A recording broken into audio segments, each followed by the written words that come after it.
আসসালামু আলাইকুম রহমতুল্লাহি ওবরাকাতুহ। আলহামদুলিল্লাহি ওয়াহদা ওয়াসসালাতু ওয়াসসালামু আলা মান লা নাবিয়্যা বা'দা ওয়া আলা আলিহি ওয়া সাহবিহি ওয়া মাওয়ালা।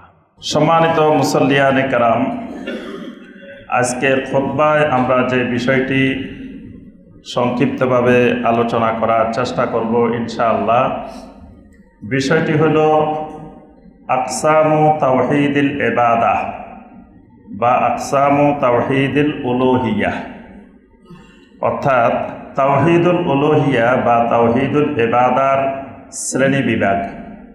তাওহীদুল উলুহিyyah কত প্রকার, তাওহীদুল উলুহিyyah এই প্রকারগুলো সম্পর্কে আমরা আজকের খুতবায় সংক্ষিপ্তভাবে আলোচনা করার চেষ্টা করব ইনশাআল্লাহ। আমরা ইতিপূর্বে অত্র মসজিদে তাওহীদের উপরে 10টি খুতবা আমরা পেশ করেছি। তাওহীদের উপরে 10টি খুতবায় আলোচনা করেছি। আজকে মাফহুম তাওহীদের উপরে 11তম খুতবা পেশ করা হবে ইনশাআল্লাহ। তাওহীদের গুরুত্ব, তাওহীদের প্রয়োজনীয়তা, তাওহীদ কেন জানতে হবে, তাওহীদ কেন মানতে হবে, তাওহীদ না জানলে না মানলে ক্ষতি কি, এই বিষয়গুলো আমরা আগের খুতবাগুলোতে বিস্তারিত আলোচনা করেছি। এরপর আমরা তাওহীদ কাকে বলে, তাওহীদটা কি, আল্লাহ রাব্বুল আলামিনের তাওহীদ বলতে কি বোঝানো হয়, এই বিষয়গুলো আমরা আগের খুতবায় আলোচনা করেছি। এর মধ্যে আমরা আলোচনা করেছি যে আল্লাহ রাব্বুল আলামিনের তাওহীদটা আল্লাহ পাকের 3টি দিককে একত্রিত করে আল্লাহ রাব্বুল আলামিনের তাওহীদ হয়। আল্লাহ সুবহানাহু ওয়া তাআলার 3টি দিককে একত্রিত করলে তার নাম হয় তাওহীদ। আল্লাহ রাব্বুল আলামিনের 3টি দিক, অর্থাৎ 3টা দিকের একটা দিকও যদি অনুপস্থিত থাকে সেটা তাওহীদ হয় না। এজন্য আমরা দেখেছি এই 3টা দিকের মধ্যে অনেকগুলো দিক আরবের মুশরিকেরা, কাফেরেরা মানত। আল্লাহ পাকের রুবুবিয়তের দিক, আল্লাহ সুবহানাহু ওয়া তাআলার ক্ষমতার, কর্তৃত্বের, লালন পালনের যে তাওহীদ, এই তাওহীদ যুগে যুগে অসংখ্য কাফেরেরও মানত, অসংখ্য মুশরিকেরও মানত, কিন্তু মানার পরেও তারা ঈমানদার হয় নাই। কারণ কি? কারণ হলো তাওহীদের 3টা দিক যদি কেউ পরিপূর্ণরূপে না মানে সে ঈমানদার, সে মুসলিম, সে মুমিন হয় না। একটা দিক মানলো বা 2টা দিক মানলো তাও সে ঈমানদার না। যেমন কবরের প্রশ্ন করা হবে কয়টা? 3টা। এখন কেউ 2টা পারছে, একটা পারে নাই, তো এই লোকটা কি পাস করছে না ফেল করছে? ফেল করছে। মানে এখানে এমন প্রশ্ন 3টা পাস করা লাগবে, এরকম না যে প্রশ্ন 8টা দেওয়া আছে, তুমি যে কোনো 5টার উত্তর দিবে, 5টার উত্তর দিলে চলবে, সবগুলা দেওয়া লাগবে না। অথবা একটা 33 নম্বর করি, 3টা 99 নম্বর, তাহলে তুমি 66 নম্বর 2টা আনসার করছো, 2টা যদি 50 পেয়ে যাও তাহলে পাস।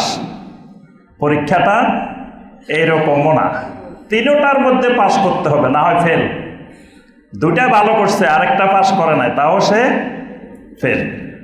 ঠিক আল্লাহ রাব্বুল আলামিনের তাওহীদের 3টা দিকের কেউ যদি 2টা দিক মেনে নিছে, 2.5 দিক মেনে নিছে, অথবা সামান্য 1 পয়েন্ট মানে নাই তাওহীদের, এই লোক কাফের, এই লোক মুশরিক, এই লোক ঈমানদার হইতে পারে না। এজন্য আল্লাহ রাব্বুল আলামিনের তাওহীদের 3টা দিক পরিপূর্ণরূপে মেনে নেওয়ার নাম ঈমান, পরিপূর্ণরূপে মেনে নেওয়ার নাম ইসলাম। তা আমরা ইতিপূর্বে তাওহীদুর রুবুবিয়্যাত এবং তাওহীদুল আসমা ওয়াস সিফাত, এই 2টা তাওহীদের দিক আলোচনা করেছে। আজকে যেটা আলোচনা করব সেটা হলো তাওহীদুল উলুহিyyah, আল্লাহ রাব্বুল আলামিনের উলুহিয়তের দিক। উলুহিয়তের দিক বা ইবাদতের দিক, এটি আমরা গত খুতবায় আলোচনা করেছি। এটা বলতে কি বোঝানো হয়?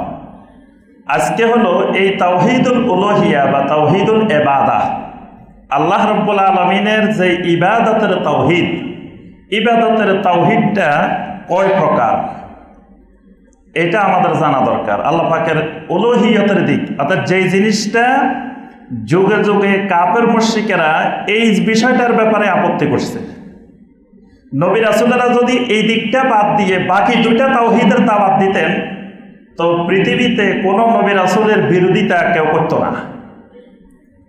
আবু জাহাল, আবু লাহাব, উতবা, সাইবা, রবিয়া, ওয়ালিদ বিন মুগীরা, তারা সকলেই আল্লাহ রাব্বুল আলামিনের রুবুবিয়তের দিক মেনে নিতে তাদের কোনো আপত্তি ছিল না। আল্লাহ পাকের নাম মেনে নিতে, সিফাত মেনে নিতে তাও তাদের আপত্তি ছিল না। তাদের আপত্তিটা ছিল এই তাওহীদের তৃতীয় প্রকারের মধ্যে। তারা সবাই মিলে বসে মিটিংয়ের মধ্যে বলতেছে যে মুহাম্মদ সাল্লাল্লাহু আলাইহি ওয়াসাল্লাম আমাদেরকে বলতেছে আজআলাল আলিহাতা ইলাহা ওয়াহিদা ইন্না হাযা লাশাইয়ুন উজাব। ওয়ালিদ ইবনে মুগীরা মাখজুমি লানাতুল্লাহি আলাইহি, এই শয়তান নিজেকে পরিচয় দিত ওয়াহিদ ইবনে ওয়াহিদ, মানে তাকে কেউ জিজ্ঞাসা করলে ভাই আপনার নাম কি, সে তার নাম বলতো না, বলতো কি ওয়াহিদ ইবনে ওয়াহিদ, মানে ওয়ালিদ ইবনে মুগীরা বলতো না, বলতো ওয়াহিদ ইবনে ওয়াহিদ। ওয়াহিদ মানে ওয়ান পিস, মানে পৃথিবীতে হে একজনে, আর দ্বিতীয় হের মতো কেউ নাই, এই জন্য তার পরিচয় ওয়াহিদ, মানে অহংকার করে বলতো, অহংকার করি সে বলতো আমি হলাম ওয়াহিদ ইবনে ওয়াহিদ, মানে আমার বাপও ছিল পৃথিবীতে একজন, ওয়ান পিসে ছিল, সেকেন্ড কোনো পিস ছিল না, আমিও এরকম ওয়াহিদ। আল্লাহ পাক কোরআনে কারিমে শয়তানের কথা বলছেন ওয়াজারনি ওয়ামান খালাকতু ওয়াহিদা, সে যে ওয়াহিদ পরিচয় দিত ওইটা আল্লাহ পাক কোরআনে কারিমে তুলে ধরছেন ওয়াহিদ। কেন বলতো, মানে তাদের সম্পদ মক্কা মুকাররমা থেকে শুরু করে তায়েফ পর্যন্ত 90 কিলোমিটার পর্যন্ত তাদের জায়গা জমিন, তাদের মেষপাল, তাদের ছাগলের পাল, তাদের ওটের পাল, মানে সম্পদের পাহাড়। ওয়ালিদ ইবনে মুগীরা আল মাখজুমি, এই জন্য এই শয়তান নিজেকে বলতো যে আনা ওয়াহিদ ইবনে ওয়াহিদ। তো এই শয়তান আবার ছিল এলাকার সবচেয়ে মুরব্বী, বড় মুরব্বী শয়তান। এই জন্য মক্কা মুকাররমার লোকেরা এই লোকটার কথা বেশি শুনতো, এই লোকটাকে খুব মানত, এই লোকের নেতৃত্বে বৈঠক বসতো, যে কোনো বৈঠক। এমনকি সর্বশেষ আল্লাহ রাসূল সাল্লাল্লাহু আলাইহি সাল্লামকে হত্যা করার জন্য যে পরিকল্পনা, সেই পরিকল্পনাটাও এই লোকের সভাপতিত্বে হয়েছে, ওয়ালিদ ইবনে মুগীরা আল মাখজুমি লানাতুল্লাহি আলাইহি। তো এই লোকের সভাপতিত্বে বৈঠকে সবাই বলতেছে যে মুহাম্মদ সাল্লাল্লাহু আলাইহি ওয়াসাল্লাম যদি আমাদেরকে আল্লাহর রুবুবিয়তের দাওয়াত দিত, আল্লাহর আসমা ওয়া সিফাতের দাওয়াত দিত, তো আমাদের আপত্তির কোনো বিষয় ছিল না। কিন্তু মুহাম্মদ সাল্লাল্লাহু আলাইহি ওয়াসাল্লাম আমাদেরকে বলতেছে আজআলাল আলিহাতা ইলাহা ওয়াহিদা, আমাদের সমস্ত মাবুদ সবগুলো ক্যান্সেল করে দিয়ে আমরা নাকি এক মাবুদ মেনে নিতাম। ইন্না হাযা লাশাইয়ুন উজাব, এর থেকে আশ্চর্যজনক কথা, আজীব কথা আর পৃথিবীতে দ্বিতীয় কি হইতে পারে? মানে এটাই সবচেয়ে আজব যে সব মাবুদ বাদ দিয়ে ইবাদত করতে হবে শুধু একজনের। এইটা আরবের মুশরিকেরা, কাফেররা মেনে নিতে পারে নাই, এই জন্যই তারা কাফের, এই জন্যই তারা মুশরিক। অর্থাৎ তাদের যে তাওহীদের মূল সমস্যাটা সেটা তাওহীদুল ইবাদা। আজকের জামানায় মুসলমানদের যে সমস্যাটা, সেই সমস্যাটাও এই জায়গায়। অসংখ্য মুসলিম তাওহীদ না বোঝার কারণে তাওহীদুল ইবাদা বা তাওহীদুল উলুহিয়ার ক্ষেত্রে কুফরি করে, শিরিক করে বসে আছে। কিন্তু তারা কুফরিও করতেছে, আল্লাহর ইবাদত মনে করে, শিরিক করতেছে, আল্লাহর ইবাদত মনে করে। যেমনিভাবে ওই আরবের কাফেররা, মুশরিকেরা শিরিক করতো, মনে করতো আল্লাহর ইবাদত, কুফরি করতো, মনে করতো আল্লাহর ইবাদত। আজকের জামানার মুসলমানেরাও শিরিক করে, কুফরি করে, আল্লাহর ইবাদত মনে করে। দেখবেন যে লোকটা কবরের সামনে সেজদা করতেছে, কবরের সামনে সেজদা দিয়ে পড়ে আছে, কবরে চুমা দিতেছে, কবরে স্পর্শ করতেছে, কবর কেন্দ্রিক হাজার শিরিক করতেছে, সেই লোকটা কিন্তু মনে করতেছে সে আল্লাহর ইবাদত করতেছে, সে খুব ভালো কাজ করতেছে, অথচ সে আগাগোড়া মুশরিক হয়ে বসে আছে। কিন্তু সে বুঝতেছে না যে সে শিরিক করে বেড়াচ্ছে। অর্থাৎ এই তাওহীদুল উলুহিয়া না বোঝার কারণে যুগে যুগে মানুষ শিরকে নিপতিত হয়েছে, কুফরিতে নিপতিত হয়েছে। এই জন্য এই তাওহীদটা 3 ধরনের তাওহীদের মধ্যে সবচাইতে গুরুত্বপূর্ণ। তাওহীদুল উলুহিয়া যেটা, এটার আরেক নাম হচ্ছে তাওহীদুল ইবাদাহ, ইবাদতের তাওহীদ। এই তাওহীদটা 3 প্রকার, মনে রাখতে হবে। তাওহীদুল ইবাদতটা 3 প্রকার। আপনারা আমার কথা বুঝতেছেন তো নাকি? একটু কঠিন, ক্লাসটা খুব কঠিন, কিন্তু কঠিন হইলেও বুঝতে হবে, না বুঝেও উপায় নেই। কারণ পাস তো করা লাগবে, ফেল তো করা যাবে না, কোনো অবস্থায় ফেল করা যাবে না, কবরে পাস করা লাগবেই। তো পাস করতে হলে কঠিন সাবজেক্ট হইলেও এটা পড়া লাগবেই। অনেকের কাছে অঙ্ক খুব কঠিন, কিন্তু এসএসসি পাস করতে হলে অঙ্ক তো লাগবে, অঙ্ক ছাড়া উপায় নেই। কারো কাছে ইংলিশ খুব কঠিন, কিন্তু যত কঠিনই হোক দরকার হলে কোচিং 10টা পড়তে হবে, তাও তো পাস করা লাগবেই। একজন ইমানদারের তাওহীদে পাস করা লাগবেই। সুতরাং যত কঠিনই হোক এটাকে জানতে হবে, বুঝতে হবে, মানতে হবে, না হয় পাস করার কোনো উপায় নাই, না হয় ফেল করতে হবে। এজন্য কঠিন জিনিস অনেকে আমরা কঠিন দেখে আলোচনা করতে চাই না, কই সাধারণ মানুষ বুঝবে না। তো সাধারণ মানুষ দুনিয়া সব বুঝে, এটা নিয়ে বুঝবে না, শুধু তাওহীদ বুঝবে না। এই জন্য এটা যত কঠিনই হোক আমরা বারবার মানুষের সামনে তাওহীদ তুলে ধরতে হবে। তাওহীদ না জানাটাই আমাদের সমাজের সমস্ত শিরকি, কুফরি, বেদাতের মূল কারণ তাওহীদ না জানা, তাওহীদ না বোঝা। কঠিন কঠিন মনে করে আমরা আলোচনা করি না, তা না করতে না করতে মানুষ তাওহীদ জানে না, তাওহীদ না জানতে না জানতে শিরিক করে, কুফরি করে বসে আছে, ঈমানে নাই। আমল নিয়ে কি দৌড়াদৌড়ি, দেখবেন একজন আছে, একজন আমল নিয়ে ব্যস্ত, মহাব্যস্ত, কিন্তু ঈমানে নাই, তো আমল দিয়ে তার কি হবে? আমল সারা জিন্দেগি করলো, কিন্তু ঈমানে নাই, আমল দিয়ে কি হবে? এজন্য আগে ঈমান বিশুদ্ধ করা লাগবে, আগে ঈমান সহি করতে হবে, ঈমান ঠিক করতে হবে, তারপরে আমল। ঈমান ঠিক না করে যত আমল করা হবে সব আমল বাতিল, সব আমল নিষ্ফল হয়ে যাবে। এজন্য তাওহীদকে বুঝতে হবে, কঠিন হলেও বুঝতে হবে। তাওহীদুল ইবাদত 3 প্রকার, একটা হলো তাওহীদুল মুহাব্বা, একটা হলো তাওহীদুত তাআ, আর একটা হলো তাওহীদুন নুসুক ওয়া শাআয়া। একটা হলো মহব্বতের তাওহীদ, একটা হলো তাআতের তাওহীদ, আর একটা হলো নুসুকের তাওহীদ। এই 3টা তাওহীদের মধ্য থেকে আমরা আজকের খুতবায় 2টা তাওহীদ, প্রথম 2টা তাওহীদ আলোচনা করব। 3টা আলোচনা করার সময় পাবো না, এজন্য আজকে প্রথম 2টা, ইনশাআল্লাহ আরেক খুতবায় 3য়টা আলোচনা করব। প্রথম যে তাওহীদটা বলছি, তাওহীদুল ইবাদতের প্রথম প্রকার যেটা, এটার নাম হলো তাওহীদুল মুহাব্বা। মহব্বত তো বুঝেন কি? মহব্বত তো সবাই বুঝি নাকি? মহব্বত মানে কি? ভালোবাসা। মহব্বত মানে আবার প্রেম না, প্রেমের আরবি মহব্বত না, প্রেমের আরবি হলো, বলেন তো দেখি কি? এশক। প্রেমের আরবি হলো এশক। এশক আর মহব্বতে বেশ কম আছে, আকাশ পাতাল তফাৎ আছে। এই জন্য আল্লাহ সুবহানাহু ওয়া তাআলার সাথে প্রেম করা যাবে না, প্রেম করা বেয়াদবি। অনেকে বলে যে আল্লাহর সাথে আমি প্রেম খেলা খেলতেছি, এটা কুফরি কথা।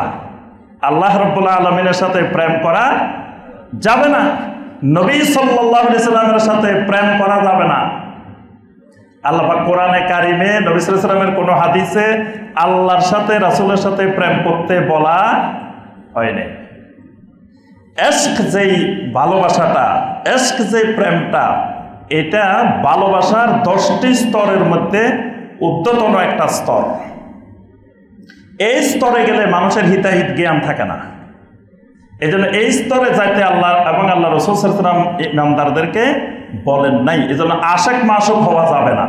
আশিক মাশুক হওয়া মানে কাফের হয়ে যাওয়া, আপনার ঈমান চলে যাবে। এই জন্য ইসলাম কোন ইমানদার ব্যক্তিকে আশিক মাশুক হইতে কোরআন সুন্নাহয় কোথাও বলেন নাই। সব জায়গায় হলো মহব্বত, সব জায়গায় মহব্বত। দেখবেন যে কোরআনে কারিমে যত জায়গায় ভালোবাসার কথা আছে, আরবি শব্দটা খেয়াল করবেন, মহব্বত। হাদিসে যত জায়গায় ভালোবাসার কথা আসছে, সব জায়গায় কি? মহব্বত। কিন্তু বাংলাদেশের মুসলমানেরা এশকে করে, দেখবেন সব আশিক, এশকে করে, প্রেম করে, আল্লাহর সাথে প্রেম করে, আল্লাহ রসুলের সাথে কি করে? প্রেম করে। নাউজুবিল্লাহ। ভালোবাসার প্রেম এক জিনিস না। যদি এক জিনিস হইতো, আমরা আমাদের আম্মাকে ভালোবাসি, আমরা আমাদের বোনকে ভালোবাসি, কিন্তু প্রেম করি না। কেউ যায় আম্মাকে বলি না, আম্মা আপনার সাথে আমি প্রেম করি, এটা বলি না। এটা বললে বুঝি যে ছেলে এটার মাথা ঠিক নেই, এটা পাগল, এই জন্য বলছে। কিন্তু আম্মাকে যদি বলে আম্মা আপনাকে আমি দুনিয়ার সব কিছুর চাইতে বেশি ভালোবাসি, মা বলবে যে আমার ছেলে আমাকে খুব ভালোবাসে। এই জন্য মাকে ভালোবাসতে হয়, বাবাকে ভালোবাসতে হয়, কিন্তু মা বাবার সাথে প্রেম করা যায় না। স্ত্রীকে ভালোবাসি, প্রেমও করি। স্ত্রীর সাথে ভালোবাসাও করা যায়, প্রেমও করা যায়, কিন্তু স্ত্রীর বাহিরে আবার প্রেম করা যায় না, ওইটা হলো অশ্লীলতা।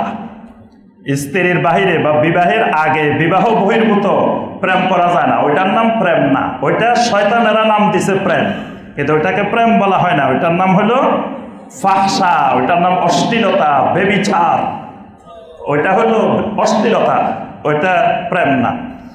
প্রেম করতে হয় শুধুমাত্র কার সাথে?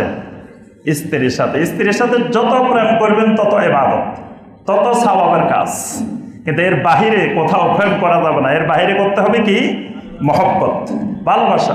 তা আল্লাহ রাব্বুল আলামিনকে ভালোবাসতে হয়, আল্লাহ সুবহানাহু ওয়া তাআলাকে মহব্বত করতে হয়। এই মহব্বতটা তাওহীদের গুরুত্বপূর্ণ, সবচেয়ে গুরুত্বপূর্ণ একটা বিষয় মহব্বত। অর্থাৎ আল্লাহ রাব্বুল আলামিনকে এমনভাবে মহব্বত করতে হবে যে আমার পুরা জিন্দেগির সকল কার্যক্রম আল্লাহ রাব্বুল আলামিনের মহব্বত কেন্দ্রিক হবে। সুবহানাল্লাহ। অর্থাৎ আমার যত কাজ পৃথিবীতে হবে, আমার মৃত্যু পর্যন্ত প্রত্যেকটা কাজের সাথে আমার আল্লাহ রাব্বুল আলামিনের মহব্বত, ভালোবাসা যুক্ত থাকবে। আমি চাকরি করব, এটাও আল্লাহর মহব্বতে। ব্যবসা বাণিজ্য করব, এটাও আল্লাহর মহব্বতে। কোনো মানুষকে পছন্দ করব আল্লাহর মহব্বতে, কোনো মানুষকে অপছন্দ করব আল্লাহর মহব্বতে। কারো মজলিসে যাই যাই বসবো বেশি বেশি আল্লাহর মহব্বতে, কারো মজলিস থেকে দূরে থাকবো আল্লাহর মহব্বতে। কোনো জায়গায় প্রতিদিন যাব আল্লাহর মহব্বতে, কোনো জায়গায় জীবনে একবারও যাব না আল্লাহর মহব্বতে। মানে আমার জিন্দেগির সমস্ত কাজগুলো পরিচালিত হবে আল্লাহ রাব্বুল আলামিনের মহব্বত কেন্দ্রিক, ভালোবাসা কেন্দ্রিক। তারপরে বুঝতে হবে আমার ভিতরে তাওহীদুল ইবাদত আসছে, তাওহীদুল উলুহিয়া আসছে। যদি সারা পৃথিবীর সব কার্যক্রম, আমার যাবতীয় কার্যক্রম আল্লাহ রাব্বুল আলামিনের মহব্বত কেন্দ্রিক না হয়, তো বুঝতে হবে আমার ভিতরে এখনো ঈমান আসে না, আমার ভিতরে এখনো তাওহীদ ঢুকে নাই, আমি এখনো তাওহীদ থেকে অনেক দূরে আছি। এজন্য আল্লাহ রাসূল সাল্লাল্লাহু আলাইহি ওয়াসাল্লাম বলেন, সালাসুম মান কুন্না ফীহি ওয়াজাদা বিহিন্না হালাওয়াতাল ঈমান। যে ব্যক্তির ভিতরে তিনটা গুণ থাকবে, এই ব্যক্তি ঈমানের মজা পাবে, ঈমানের স্বাদ পাবে। ঈমান যে কি মজার জিনিস এই লোক বুঝতে পারবে যেই লোকের ভিতরে তিনটা গুণ থাকবে। এক নম্বর গুণ, আন ইয়াকুনাল্লাহু ওয়া রাসূলুহু আহাব্বা ইলাইহি মিম্মা সাওয়াহুমা। দুনিয়ার সব কিছুর চাইতে আল্লাহ এবং রাসূল তার কাছে সবচাইতে মহব্বতের, সবচাইতে প্রিয়। এই লোক ঈমানের মজা পাবে। ওয়া আন ইউহিব্বাল মারআ লা ইউহিব্বুহু ইল্লা লিল্লাহ। দুনিয়ার যত মানুষকে সে মহব্বত করে, ভালোবাসে, শুধু একটা কারণে ভালোবাসে, আল্লাহ রাব্বুল আলামিনের কারণে। লোকটা আল্লাহর হুকুম মানে, এই জন্য লোকটাকে ভালোবাসে। কিসের কারণে? আল্লাহর কারণে। লোকটা আল্লাহর হুকুম মানে না, এই জন্য আমি লোকটাকে পছন্দ করি না। এই অপছন্দ করাটা আল্লাহর কারণে। লোকটা নবী সাল্লাল্লাহু আলাইহি ওয়াসাল্লামের সুন্নত তরিকায় চলে, সুন্নত অনুযায়ী জীবন যাপন করে, এই জন্য আমি লোকটাকে পছন্দ করি। এই পছন্দটা আল্লাহর কারণে। লোকটা সুন্নতের ধারে কাছে নাই, লোকটা বেদাত নিয়ে চলে, লোকটা দুনিয়ার ভোগবিলাস নিয়ে মত্ত আছে, লোকটার ধারে কাছে আমি নাই, এই না থাকাটাও আল্লাহর মহব্বতে। এই লোক ঈমান পাবে, এই লোক ঈমানের মজা পাবে, ঈমানের স্বাদ পাবে। আরেকটা হলো ওয়া আন ইয়াকরাহা আন ইয়াউদা ফিল কুফরি। কুফরের দিকে ফিরে যাওয়াকে এমনভাবে সে পছন্দ করে, যেমনিভাবে জাহান্নামের যাওয়াকে সে অপছন্দ করে। জাহান্নামে যাওয়াটাকে সে এত অপছন্দ করে, ঠিক একই রকম কুফরি করাটাকেও সে এইরকম অপছন্দ করে। এই লোকই ঈমানের মজা পাবে। তাহলে আমার সব কিছুর কেন্দ্রবিন্দু হবে আল্লাহ রাব্বুল আলামিনের মহব্বত। আল্লাহ পাক পৃথিবীতে ভালোবাসেন। আল্লাহ সুবহানাহু ওয়া তাআলার একটা সিফাত হলো আল্লাহ মহব্বত করেন। আল্লাহ রাব্বুল আলামিন কি করেন? মহব্বত করেন। শুধু বান্দা আল্লাহকে মহব্বত করে না, বান্দাও আল্লাহ রাব্বুল আলামিনকে মহব্বত করেন। বান্দা আল্লাহকে খুব ভালোবাসেন। বান্দা যেমন আল্লাহকে ভালোবাসেন, আল্লাহ রাব্বুল আলামিনও বান্দাকে খুবই পছন্দ করেন, খুবই মহব্বত করেন, খুবই ভালোবাসেন। তবে সবাইকে না। কাদেরকে পছন্দ করেন আল্লাহ পাক? ঈমানদারদেরকে। ঈমানদারদেরকে আল্লাহ রাব্বুল আলামিন আল্লাহর বন্ধু বানাই নিছেন। সুবহানাল্লাহ। সূরা আল বাকারা 257 নম্বর আয়াত আল্লাহ সুবহানাহু ওয়া তাআলা বলেন, আল্লাহু ওয়ালিয়্যুল্লাযীনা আমানু ইউখরিজুহুম মিনাজ যুলুমাতি ইলান নূর। আল্লাহু ওয়ালিয়্যুল্লাযীনা আমানু, আল্লাহ রাব্বুল আলামিন হলেন ঈমানদারদের বন্ধু। সুবহানাল্লাহ। আল্লাহ পাক ঈমানদারদেরকে, ঈমানওয়ালা মানুষগুলাকে আল্লাহ পাক বন্ধু বানাই নেন, ওয়ালি বানাই নেন, বন্ধু বানাই নেন। সুবহানাল্লাহ। এই জন্য ইমাম আবু হানিফা রাহমাতুল্লাহ আলাইহি বলেন যে আমাদের আকীদা, আহলুস সুন্নাহ ওয়াল জামাতের আকীদা হলো যে যত ঈমানদার পৃথিবীতে আছে, আল মুমিনুনা কুল্লুহুম আউলিয়াউর রহমান। পৃথিবীতে যত ঈমানদার আছে সকল ঈমানদার রহমানের ওয়ালি, রহমানের বন্ধু। আল্লাহ সব ঈমানদারকে আল্লাহর বন্ধু বানাই নেন। সুবহানাল্লাহ। আর ঈমান না থাকলে আল্লাহ রাব্বুল আলামিন তাকে পছন্দ করেন না, মহব্বত করেন না। সূরা আলে ইমরানের 32 নম্বর আয়াতে আল্লাহ পাক বলছেন, কুল আতিউল্লাহ ওয়ার রাসূল ফাইন তাওয়াল্লাউ ফাইন্নাল্লাহা লা ইউহিব্বুল কাফিরিন। রাসূল আপনি বলুন তোমরা আল্লাহর আনুগত্য করো, রাসূলের আনুগত্য করো। যদি আল্লাহ এবং রাসূলের আনুগত্য থেকে মুখ ফিরিয়ে নাও, আল্লাহ পাক এমন ধরনের কাফেরদেরকে মহব্বত করেন না। তবে মনে রাখতে হবে, আল্লাহ পাক যাকে মহব্বত করেন এবং যাকে মহব্বত করেন না, দুইজনকে আল্লাহ দুনিয়া দেন। মানে দুনিয়ার টাকা পয়সা, জায়গা জমিন, সম্পদ আল্লাহ পাক পছন্দ করলেও দেন, না করলেও দেন। নবী সাল্লাল্লাহু আলাইহি ওয়াসাল্লামের জন্য বলেন, ইন্নাল্লাহা ইউতিদ দুনিয়া মান ইউহিব্বু ওয়া মান লা ইউহিব্বু। আল্লাহ রাব্বুল আলামিন যাকে ভালোবাসেন আর যাকে ভালোবাসেন না, উভয়কে আল্লাহ দুনিয়া দেন। দুনিয়া আল্লাহ পাক ফেরাউনকেও দিছেন, দুনিয়া নমরুদকেও দিছেন। দুনিয়ায় যে একটু আগে যার কথা বললাম, ওয়ালিদ ইবনে মুগীরা মাখজুমি, তাকেও আল্লাহ দুনিয়া দিছেন। আবু জাহেলদেরকে আল্লাহ দুনিয়া দিছেন। কিন্তু ওয়ালাকিন ইউতিদ্দিন ইল্লা মান ইউহিব্বু, দিন শুধু তাকে দেন যাকে আল্লাহ ভালোবাসেন। সুবহানাল্লাহ। আল্লাহর দিনটা আল্লাহ সবাইকে দেন না, দিনটা শুধুমাত্র তাদেরকে দেন যাদেরকে আল্লাহ ভালোবাসেন।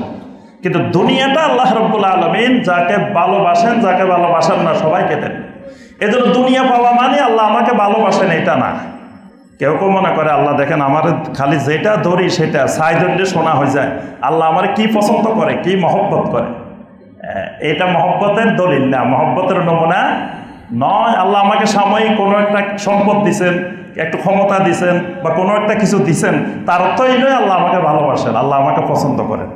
কিন্তু যদি আমি দিন পাই, দিনের উপরে চলা আমার জন্য সহজ হয়ে গেছে, বুঝতে হবে আল্লাহ আমাকে মহব্বত করেন, আল্লাহ আমাকে ভালোবাসেন। আবার বান্দাও আল্লাহ রাব্বুল আলামিনকে মহব্বত করবে। অর্থাৎ বান্দা ফুতুল না, বান্দা জমুদ না, বান্দা স্থবির না, বান্দা ফুতুল না। বান্দার একটা নিজস্ব কি আছে, সক্ষমতা আছে, ইচ্ছা শক্তি আছে, ক্ষমতা আছে। বান্দা এরকম না যে যেমনি নাচাও তেমনি নাচি, কি ফুতুলের কি দোষ? এটা শিরকি কথা, কুফরি কথা। বান্দা ফুতুল না, মানুষ ফুতুল না। বান্দাকে আল্লাহ যেমনে নাচায়, ফুতুল যেমনে নাচে এরকম না। এটা হলো জাবরিয়াদের কথা, এটা আহলুস সুন্নাহ ওয়াল জামাতের কথা না। বান্দাকে আল্লাহ রাব্বুল আলামিন একটা সক্ষমতা দিয়েছেন। বান্দা নিজের ইচ্ছায় আল্লাহর আনুগত্য করে, বান্দা নিজের ইচ্ছায় আল্লাহর নাফরমানি করে। তবে বান্দার ইচ্ছাটা ততক্ষণ পরিপূর্ণ হয় না যতক্ষণ আল্লাহ রাব্বুল আলামিনের ইচ্ছার সাথে না মেলে। ওয়ামা তাশাউনা ইল্লা আন ইয়াশা আল্লাহু রাব্বুল আলামিন। বান্দা হাজারো ইচ্ছা করবে, কিন্তু আল্লাহ যদি ইচ্ছা না করেন, আল্লাহর ইচ্ছাটা যদি বান্দার ইচ্ছার সাথে না মিলে, তো বান্দার এটা করা যাবে না। কিন্তু বান্দা কাজটা করছে, বান্দা আল্লাহ রাব্বুল আলামিন যদি বান্দাকে ওই সক্ষমতা না দিতেন, বান্দা কিন্তু আল্লাহ নাফরমানি করতে পারত না। বান্দা জেনা করে, তো জেনা করার জন্য যে শক্তি সামর্থ্য দরকার, এটা দিছেন কে? আল্লাহ। এটা কিন্তু আল্লাহর দেওয়া। এই জন্য আল্লাহ পাক বলছেন আল্লাহু খালিকু কুল্লি শাই, আল্লাহ সব কিছুর খালেক, এটারও খালেক। কিন্তু আল্লাহ এই শক্তি সামর্থ্য দিয়ে আমাকে বলে দিয়েছেন যে তুমি খবরদার জেনার দ্বারের কাছে যাইও না। এখন যে জেনার দ্বারের কাছে গেলাম এটা আমার এখতিয়ারে গেছি, এটা আল্লাহ করাই নাই। এই জন্য বান্দা ফুতুল না, বান্দা নিজের সক্ষমতা আছে। আল্লাহ পাক সূরা আল মায়েদার 56 নম্বর আয়াতে বলেন ওয়ামান ইয়াতাওয়াল্লাল্লাহা ওয়া রাসূলাহু ওয়াল্লাযীনা আমানু ফাইন্না হিজবাল্লাহি হুমুল গালিবুন। যেই মানুষগুলা আল্লাহ রাব্বুল আলামিনকে মহব্বত করে, আল্লাহ রাসূলকে মহব্বত করে, ঈমানদারদেরকে মহব্বত করে, ফাইন্না হিজবাল্লাহি হুমুল গালিবুন, আল্লাহ পাক এদের নাম দিয়েছেন হিজবুল্লাহ। এরা হলো আল্লাহ রাব্বুল আলামিনের দল। আল্লাহ পাক বলেন এরাই জমিনে বিজয়ী হবে যদি বান্দা আল্লাহকে ভালোবাসে, আল্লাহ রসুলকে ভালোবাসে এবং ঈমানদারদেরকে ভালোবাসে। তাহলে আজকে আমরা পৃথিবীতে বিজয়ী নেই, আমরা পৃথিবীতে এখন পরাজিত। সারা দুনিয়াতে যেখানে মার খাই খবর নিলে দেখা যাবে আমার মুসলিম ভাই বোন, যেখানে নির্যাতিত সারা পৃথিবীব্যাপী খবর নিলে দেখা যাবে আমার মুসলিম ভাই বোন। তা আমরাই পৃথিবী পরিচালনা করার কথা, আমরাই পৃথিবী বিজয়ী হওয়ার কথা আল্লাহ ওয়াদা দিচ্ছেন, কিন্তু আমরা মার খাচ্ছি, আমরা পরাজিত। কারণ কি? আল্লাহ পাক যে শর্ত দিয়েছেন, 3টা শর্ত দিয়েছেন এই আয়াতে। আল্লাহকে ভালোবাসতে হবে, আল্লাহ রসুলকে ভালোবাসতে হবে, ঈমানদারদেরকে ভালোবাসতে হবে।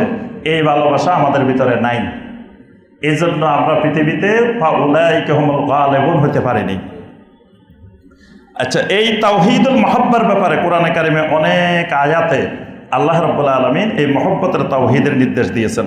যেমন সূরা আল বাকারার 165 নম্বর আয়াত, ওয়া মিনান নাসি মান ইয়াত্তাখিযু মিন দুনিল্লাহি আনদাদান ইউহিব্বুনাহুম কাহুব্বিল্লাহ ওয়াল্লাযীনা আমানু আশাদ্দু হুব্বান লিল্লাহ। মুশরিকেরা আল্লাহর এমন এমন সমকক্ষ নির্ধারণ করেছে, ইউহিব্বুনাহুম কাহুব্বিল্লাহ, তারা তাদেরকে এত মহব্বত করে যেমন আল্লাহকে মহব্বত করে। আল্লাহকে কেউ গালি দিলে তার শরীর জ্বলে না, কিন্তু সে ওই দেবতাকে, ওই মানুষটাকে, ওই জিনটাকে বা ওই ফেরেশতাটাকে, ওই মূর্তিটাকে কেউ গালি দিলে তার শরীরে আগুন জ্বলে ওঠে। খারাপ কিছু বললে আগুন জ্বলে ওঠে। বুঝতে হবে সে ওই ব্যক্তিটাকে বা ওই মাবুদকে, ওই মূর্তিটাকে, ওই অলিটাকে, ওই ফেরেশতাটাকে সে আল্লাহর মতো ভালোবেসে ফেলছে। এটা আল্লাহ পাক বলছে মুশরিকের বৈশিষ্ট্য। ওয়াল্লাযীনা আমানু আশাদ্দু হুব্বান লিল্লাহ, ঈমানদার সবচাইতে বেশি ভালোবাসে, মহব্বত করে আল্লাহ রাব্বুল আলামিনকে। ঈমানদারের সর্বোচ্চ ভালোবাসাটা একমাত্র আল্লাহর জন্য। সূরা আল মুজাদালার 22 নম্বর আয়াতে আল্লাহ পাক ঈমানদারের বৈশিষ্ট্য বর্ণনা করে বলেন, লা তাজিদু কওমান ইউমিনুনা বিল্লাহি ওয়াল ইয়াউমিল আখিরি ইউআদ্দুনা মান হাদ্দাল্লাহা ওয়া রাসূলাহু ওয়ালাউ কানু আবাহুম ওয়া আবনাআহুম আও ইখওয়ানাহুম আও আশীরাতাহুম। আল্লাহ পাক বলেন যেই ঈমানদার আল্লাহ এবং আখিরাতে বিশ্বাস করে, এইরকম কোন ঈমানদারকে আপনি খুঁজে পাবেন না সে আল্লাহ এবং রাসূলের সাথে যারা দুশমনী করে, শত্রুতা করে, তাদেরকে সে পছন্দ করে। এবং ওই আল্লাহ রাসূলের দুশমনগুলা যদি হয় তার মা বাবা, যদি হয় তার ছেলে মেয়ে, যদি হয় তার ভাই বোন, যদি হয় তার নিকট আত্মীয় স্বজন, এদেরকে সে পছন্দ করে না। কারণ কি? আল্লাহ এবং রাসূলের সাথে দুশমনী করে। যেমনিভাবে সাহাবায়ে কেরামের হাজারো ঘটনা, মা বাপকে ছেড়ে দিছেন, অনেকে ছেলে মেয়ে ছেড়ে দিছেন, স্ত্রী ছেড়ে দিছেন, স্বামী ছেড়ে দিছেন, আত্মীয় স্বজন ছেড়ে দিছেন, একমাত্র আল্লাহর মহব্বতে, আল্লাহর ভালোবাসায়। আল্লাহ পাক কোরআনে কারিমে ইব্রাহিম আলাইহিস সালামের কথা তুলে ধরছেন। সূরা আল মুমতাহানার 4 নম্বর আয়াতে আল্লাহ রাব্বুল আলামিন ইব্রাহিম আলাইহিস সালামের ঘটনা তুলে ধরছেন। কাদ কানাত লাকুম উসওয়াতুন হাসানাতুন ফি ইব্রাহিম ওয়াল্লাযীনা মাআহু। আল্লাহ পাক বলেন ইব্রাহিম আলাইহিস সালাম এবং তার সঙ্গে যে ঈমানদাররা ছিলেন তাদের ভিতরে তোমাদের জন্য উসওয়ায়ে হাসানা আছে। কি রকম উসওয়ায়ে হাসানাটা? ইয ক্বালু লিকাওমিহিম ইন্না বুরাউ মিন্না ওয়া মিম্মা তা'বুদুনা মিন দুনিল্লাহ। আমরা তোমাদের সাথে এবং তোমরা যে সমস্ত বাতিল মাবুদের ইবাদত করো তাদের সাথে সম্পর্ক ছিন্ন করে দিলাম। ইব্রাহিম আলাইহিস সালাম বাপের সাথে সম্পর্ক ছিন্ন করে দিয়েছেন, তার কওমের সাথে সম্পর্ক ছিন্ন করে দিয়েছেন। কিসের কারণে? একমাত্র আল্লাহর কারণে। আল্লাহর তাওহীদ মেনে নেয় নাই, আল্লাহর দ্বীন মেনে নেয় নাই। নবী সাল্লাল্লাহু আলাইহি ওয়াসাল্লাম কত নিকট আত্মীয় স্বজন তাদের সাথে সম্পর্ক ছিন্ন করেছেন। কারণ কি? তাওহীদ মেনে নেন নাই। আল্লাহর মহব্বত, আল্লাহর ভালোবাসা তাদের ভিতরে আসে নাই। এই জন্য ঈমান না আসার কারণে আল্লাহ রাসূল সাল্লাল্লাহু আলাইহি ওয়াসাল্লাম তাদের সাথে বাড়ার সম্পর্ক কায়েম করছেন। এই জন্য ইমানদারকে ভালোবাসবে। কেন ভালোবাসবে? আমি আপনাকে মহব্বত করব, আপনি আমাকে মহব্বত করবেন। কেন? একমাত্র আল্লাহর জন্য। কারণ আপনি আল্লাহর হুকুম মানেন, আমি আল্লাহর হুকুম মানি, এই জন্য একজন আরেকজনকে মহব্বত করব। আপনি আল্লাহর উপর ঈমান আনছেন, আমি আল্লাহর উপর ঈমান আনছি, দুইজনে আল্লাহকে ভালোবাসি। এখন আমাদের দুইজনের মধ্যে যদি ভালোবাসা হয়, বুঝতে হবে আমাদের ভিতরে তাওহীদ আছে, কিন্তু আমাদের দুইজনের মধ্যে ভালোবাসা নাই। ভালোবাসা আছে কাফেরের সাথে, ভালোবাসা মুশরিকের সাথে, ভালোবাসা বেনামাজির সাথে। নামাজের সাথে ভালোবাসা নাই। ভালোবাসার সম্পর্কটা বেনামাজির সাথে। হালাল উপার্জনের সাথে একটা লোক চলে, তার সাথে মহব্বত নাই। মহব্বত হয়ে গেছে কার সাথে? সুদখোরের সাথে, ঘুষখোরের সাথে, বিশাল অবৈধ সম্পদের মালিক, তার সাথে মহব্বত, তার সাথে ভালোবাসা। বুঝতে হবে আমার ভিতরে এখনো আল্লাহর তাওহীদ ঢোকে নাই। এই জন্য আল্লাহর ভালোবাসাটা, আল্লাহর মহব্বতটা তাওহীদের মূল বিষয়, তাওহীদুল মহব্বা। আচ্ছা, এবার আসি আমরা, এই মহব্বতটা তিনটি মাধ্যমে প্রমাণিত হয়। মানে আমার মধ্যে আল্লাহর ভালোবাসা আছে কিনা এটা বোঝা যাবে কেমনে? বোঝা যাবার মাধ্যম হলো তিনটা। এক নম্বর মাধ্যম, আমি কাদেরকে ভালোবাসি জমিনে, এটা দেখে বোঝা যাবে আমি আল্লাহকে ভালোবাসি কিনা। মানে জমিনে কাদের সাথে আমার মহব্বত। আমার মহব্বত যদি হয় নাস্তিকের সাথে, বুঝতে হবে আল্লাহকে ভালোবাসি না। আল্লাহকে যদি ভালোবাসতাম তাহলে আমি নাস্তিককে কেন ভালোবাসি? আল্লাহকে যদি ভালোবাসতাম, যে আমার আল্লাহকে অপমান করতেছে, যে শিরিক করে বেড়াচ্ছে, যে কুফরি করে বেড়াচ্ছে, যে আল্লাহ রসুলকে অপমান করতেছে, যে আল্লাহ রসুলের বিরুদ্ধে কটূক্তি করে, তার সাথে আমার ভালোবাসা হবে কেন? যদি হয়, বুঝতে হবে আমার ভিতরে ঈমান আসে নাই। এই জন্য মহব্বত দেখে বোঝা যাবে কার সাথে কার ভালোবাসা।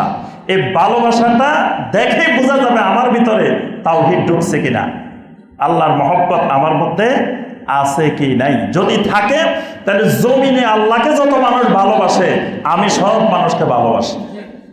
আর যদি আল্লাহর বিরুদ্ধে যারা থাকবে, আমি জমিনের তাদের সবার বিরুদ্ধে। আল্লাহ রসুল সাল্লাল্লাহু আলাইহি সাল্লামকে আমরা এত মহব্বত করি কেন? তিনি আল্লাহ রাব্বুল আলামিনের রাসূল। আল্লাহকে ভালোবাসি এই কারণে তিনি আল্লাহ রসুল। সমস্ত আল্লাহর নবী রাসূলদেরকে আমরা ভালোবাসি, সমস্ত সাহাবায়ে কেরামদেরকে আমরা ভালোবাসি। কেন ভালোবাসি? তারা আল্লাহকে ভালোবাসতেন। জমিনে আল্লাহকে কেমনে ভালোবাসতে হয় এই নমুনা সাহাবায়ে কেরাম দেখাইছেন। আল্লাহ রসুল সাল্লাল্লাহু আলাইহি সাল্লামকে কেমনে ভালোবাসতে হয় এই নমুনা তারা দেখাইছেন। এই জন্য আমরা তাদেরকে মহব্বত করি। এইরকম যুগে যুগে যত মানুষ আল্লাহকে ভালোবাসছেন, আল্লাহ রসুল সাল্লাল্লাহু আলাইহি সাল্লামকে মহব্বত করছেন, তাদের সবাইকে আমরা কি করি? মহব্বত করি। যদি মহব্বত না করি, বুঝতে হবে আমার ভিতরে ঈমান ঢোকে নাই, ঈমান আসে নাই। দুই নম্বর মহব্বত বোঝা যাবে নুসরতের মাধ্যমে, সাহায্যের মাধ্যমে। নুসরতটা ভালোবাসা প্রমাণের বড় মাধ্যম। মানে আমি জমিনে কাদেরকে সহযোগিতা করি, কাদেরকে সাহায্য করি। যদি আমি সর্বক্ষেত্রে ঈমানদারদেরকে সহযোগিতা করি, বুঝতে হবে আল্লাহর তাওহীদ আমার ভিতরে আছে। আর যদি আমি কাফের, মুশরিক, বিজাতীয় কৃষ্টি কালচার, সভ্যতা, সংস্কৃতি, সেগুলোকে সাহায্য করি, সেগুলোকে পৃষ্ঠপোষকতা করি, যে মুসলমানদের মধ্যে কুফরি সংস্কৃতি ছড়িয়ে পড়ুক, এর জন্য আমার টাকা পয়সা খরচ করি, আমার মিডিয়া ব্যবহার করি। মুসলিমদের মধ্যে শিরিক ছড়িয়ে পড়ুক, মুসলিমদের মধ্যে গান বাজনা অশ্লীলতা ছড়িয়ে পড়ুক, মুসলিমদের মধ্যে অশ্লীল নাটক সিনেমা ছড়িয়ে পড়ুক, এই জন্য আমার মিডিয়া, আমার টাকা, আমার অর্থ দিয়ে সহযোগিতা করি। বুঝতে হবে আমার ভিতরে ঈমান ঢুকে নাই, আমার ভিতরে ঈমান এখনো আসে না। কারণ আমার মহব্বত আল্লাহর দ্বীনের বিরুদ্ধে, আমার সাহায্য সহযোগিতা আল্লাহর দ্বীনের বিরুদ্ধে, আল্লাহর দ্বীনের জন্য না। এই জন্য টাকা পয়সা খরচ করার ক্ষেত্রে সাবধান হইতে হবে, আমার টাকাটা কোথায় যাচ্ছে, আমার টাকা দিয়ে কি হচ্ছে, আমার টাকা দিয়ে কি ইসলাম শক্তিশালী হচ্ছে, না আমার টাকা দিয়ে হারাম কাজ শক্তিশালী হচ্ছে, হারাম কাজের প্রসার হচ্ছে। এটা না করে যদি আমার টাকা দিয়ে হারাম পৃষ্ঠপোষকতা পায়, হারামের প্রসার হয়, শিরিক বেদাতের প্রসার হয়, তাহলে বুঝতে হবে আমার ভিতরে এখনো পরিপূর্ণ তাওহীদ আসে নাই। 3 নম্বর, আপনার মহব্বত বোঝা যায় ইত্তেবার মাধ্যমে, অনুসরণের মাধ্যমে। দেখবেন অনেক ছেলেরা মাথার চুল কাটে বিভিন্ন ডিজাইনে, জিজ্ঞাসা করলে তুমি এই ডিজাইনে কেন কাটছো, কয় অমুক খেলোয়াড় আফ্রিকার অমুক, তারপরে অমুক অমুক জায়গার অমুক, সে এমনি চুল কাটছে এই জন্য সেও চুল কাটছে, এরকম। তাহলে তার প্রতি তার মহব্বত, তার প্রতি তার ভালোবাসার কারণে সে চুলের ক্ষেত্রে অনুকরণ করছে। দেখবেন বিভিন্ন ডিজাইনের দাড়ি, কি ব্যাপার ভাই আপনার দাড়ি এরকম কেন, ওই অমুক অমুক অমুক তাদের দাড়ি এরকম, তাদেরকে সে এমন অন্তর থেকে ভালোবাসছে তার অনুকরণ শুরু করে দিছে। মহিলারা দেখবেন বিভিন্ন চ্যানেলে যে শাড়ি দেখে, যে গহনা দেখে, এগুলো অনুকরণ শুরু করে, কারণ তাদেরকে ভালোবেসে ফেলছে অন্তর থেকে, মুশরিকদেরকে ভালোবেসে ফেলছে, বিদেশীয় কৃষ্টি কালচার ভালোবেসে ফেলছে। এই অনুকরণের মাধ্যমে, ইমিটেশনের মাধ্যমে মহব্বত প্রমাণিত হয়। এই জন্য যারা নবী সাল্লাল্লাহু আলাইহি ওয়াসাল্লামের সুন্নতের ইত্তেবা করে, বুঝতে হবে তাদের ভিতরে আল্লাহর ভালোবাসা, রাসূল সাল্লাল্লাহু আলাইহি ওয়াসাল্লামের ভালোবাসা ঢুকছে। আর যারা সুন্নতের দ্বারে কাছে নাই, বিজাতীয় কালচার, কুফরি কালচার, শিরকি কালচার, অমুসলিমদের কালচারের সয়লাব, বুঝতে হবে তাদের ভিতরে আল্লাহ এবং রাসূলের মহব্বত এখনো ঢুকে নাই। তার অর্থ তাওহীদে ঢুকে নাই, ঈমানে ঢুকে নাই। ঈমান বোঝার বড় মাধ্যম হলো ইত্তেবা, অনুকরণ। আচ্ছা, তাওহীদের দিক, এজন্য আমরা সবসময় বলি যে ইমাম ইবনুল কাইয়িম রাহমাহুল্লাহ এই কথাটা বলছেন যে তোমার কারো সাথে সম্পর্ক থাকতে হবে খাবারের মতো। খাবার যেমন নিয়মিত খাইতে হয়, তাদের সাথে তোমার সম্পর্কটা, তাআল্লুকটা, মহব্বতটা, সোহবতটা এরকম থাকা লাগবে। আবার কারো সাথে সম্পর্ক থাকতে হবে বিষের মতো, যেমন বিষের দ্বারে কাছে যায় না, এইরকম তার দ্বারে কাছেও যাওয়া যাবে না। আবার কারো সাথে সম্পর্ক থাকতে হবে ওষুধের মতো, মাঝে মাঝে দরকার হলে ওষুধ যেমন খাই, মাঝে মাঝে ওর দরকার না হলে ওষুধ খাই না, এইরকম ওষুধের মতো সম্পর্ক কিছু মানুষের সাথে হইতে হবে। আবার কারো সাথে সম্পর্ক হইতে হবে আপনার সংক্রামক রোগের মতো।